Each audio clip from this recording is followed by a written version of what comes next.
him back in custody. We saw police officers rushing from this area before 10 o'clock. We didn't know which location they were heading to, but it turns out he was captured by a tactical team around 9:40 p.m. in a wooded area off Dorsey Run Road, Jessup, all thanks to night vision equipment. He was found laying inside a pipe that was 18 inches. Watson first escaped into these woods near Perkins Hospital while corrections officers were trying to bring him to the psychiatric hospital on April 28th. He was serving time for trying to kill police officers. Today's manhunt intensified after a 911 call from a worker in this area this morning. This is a very industrial area. The employee told the 911 operator that a man wearing a white hard hat and a safety vest was spotted near railroad tracks behind a building here on Dorsey Run Road. Authorities later thought that he was very close by, and it turns out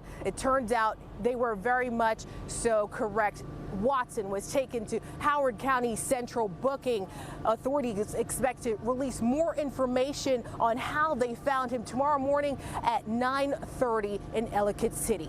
Live in Jessup, Annalisa Gale, ABC 7 News. Annalisa, thanks. And we have more crews on the way to Jessup for this breaking news story. And you can always sign up for breaking news alerts. Go to our website, wjla.com/text. And this just into our ABC 7 newsroom. A noose found on the campus of the University of Maryland. The university's president calling it despicable. His statement in part saying there's a thorough investigation going on right now and that he stands against bigotry. The noose was found at a fraternity house last week. This comes after that racist incident at American University. In fact, there's a $1,000 reward for information about who left bananas hanging from nooses on campus there. Well, this will be happening tomorrow, a busy day on Capitol Hill. The House will be voting on a bill to repeal and replace Obamacare. Republican leadership believes it does have the votes, but say it's going to be close. If 22 or more Republicans vote no, the bill fails. At least 20 are likely to vote no, with 30 some undecided. Also tomorrow, the Senate is expected to pass a spending bill that funds the government through September. And now we're following some breaking news out of the UK tonight. And this is where there are several published reports that Queen Elizabeth has called an emergency meeting for all royal staff. And this is right at Buckingham Palace. And remember, it's just after 4 a.m. in London right now. So nothing confirmed about what will be said in this meeting, but it is being called highly unusual. Stay with ABC 7 and WJLA.com for updates on this breaking news as soon as we get them. And developing now, a stolen car with a stolen rifle in the parking lot of a high school. Our Nancy Chen right now at the live desk with what happened. Nancy? And Jonathan, this is not just any stolen rifle. This was stolen from a police cruiser. Police arresting an 18-year-old after they say he was driving that stolen car on the grounds of Albert Einstein High School in North Kensington. This was Monday morning when a school resource officer saw Mario Alvarado walking on school grounds. When officers tried to pull him over as he drove away, Alvarado ran off. Police arrested him a short time later, and that's when officers found an assault rifle that had been reported stolen from the Rockville City Police Department. During the investigation, officers, they also found a stolen Nissan parked nearby. Inside that car, they found a shotgun stolen from the exact same police cruiser. Alvarado now faces several charges, including possession of a stolen vehicle.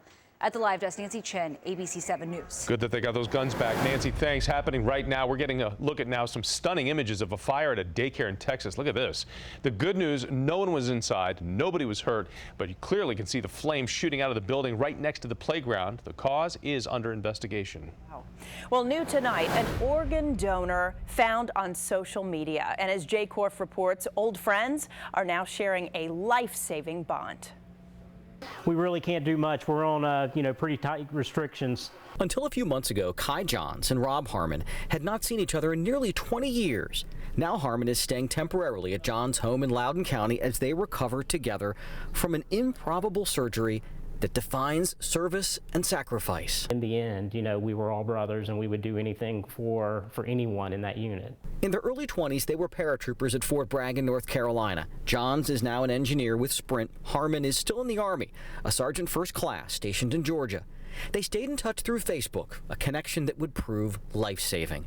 In November, Johns fell ill. His wife posted a frantic plea for a kidney donor on Facebook. It was a call of desperation. Hey, I'm on dialysis, I'm in kidney failure. Within 24 hours, his old pal Rob Harmon volunteered, and he turned out to be a perfect match. It was like a no-brainer. So I saw the post and I was like, what can I do to help? Last Thursday, a transplant team at MedStar Georgetown University Hospital successfully put one of Rob's kidneys into Kai. To me, it's helping a friend. And as they recover, there's time to reflect on the power of selflessness and bonds that never break. There's a few people I would do it for. God just happened to be the first to ask. Jay Korf, ABC 7 News. Stormwatch 7 first forecast shows temperatures falling into the 40s out in the mountains, still hanging on to 59 degrees at Reagan National Airport. Let's talk about tomorrow. We're looking at sunshine early on. Temperatures a little bit cool to start the day in the 50s, rebounding to the upper 60s for daytime highs with added clouds later in the day.